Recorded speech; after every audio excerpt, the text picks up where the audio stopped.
बातमी पुण्यातनं आहे, कारण दोनही राष्ट्रवादी एकत्र येण्यासाठी आता एक पाऊल पुढे पडले। आज राष्ट्रवादी काँग्रेस शरद पवार पक्षाचे पुण्यातले 3 नेते अजित पवारांची भेट घ्यायची शक्यता आहे। आपल्यासोबत अक्षय बडवे जोडले गेलेले आहेत। अक्षय, पुण्यामध्ये आपण पाहतोय की दोन्ही राष्ट्रवादी एकत्र येण्याच्या हालचालींना वेग आलाय, अधिक माहिती।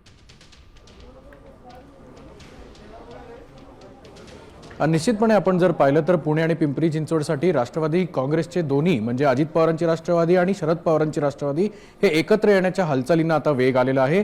अजित पवारांच्या राष्ट्रवादीकडनं 2 नेते आणि त्यासोबतच शरद पवारांच्या राष्ट्रवादीकडचे 3 नेते अशा 5 ते 6 जणांची एक बैठक काल रात्री झालेली आहे आणि त्यामध्ये सीट शेअरिंगच्या संदर्भात प्राथमिक चर्चा झाली आणि प्राथमिक चर्चेनंतर आज पुन्हा एकदा हे सगळे स्थानिक पातळीवरचे नेते आहेत ते पुन्हा एकदा भेटण्याची शक्यता आहे आणि अंतिम निर्णय जो आहे तो वरिष्ठ पातळीवर केला जाईल।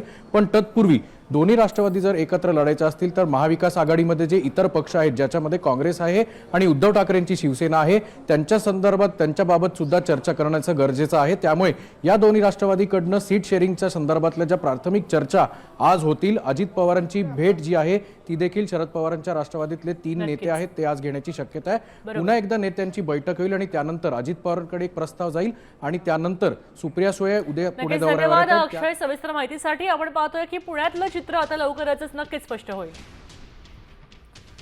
दरम्यान काल रात्री सुद्धा दोन्ही राष्ट्रवादीच्या पुणे शहरातल्या नेत्यांची बैठक झाल्याची माहिती मिळते। महापालिका निवडणुकीसाठी एकत्र येण्यासाठीच दोन्ही राष्ट्रवादीमधले नेते सकारात्मक आहेत असं समोर आलंय।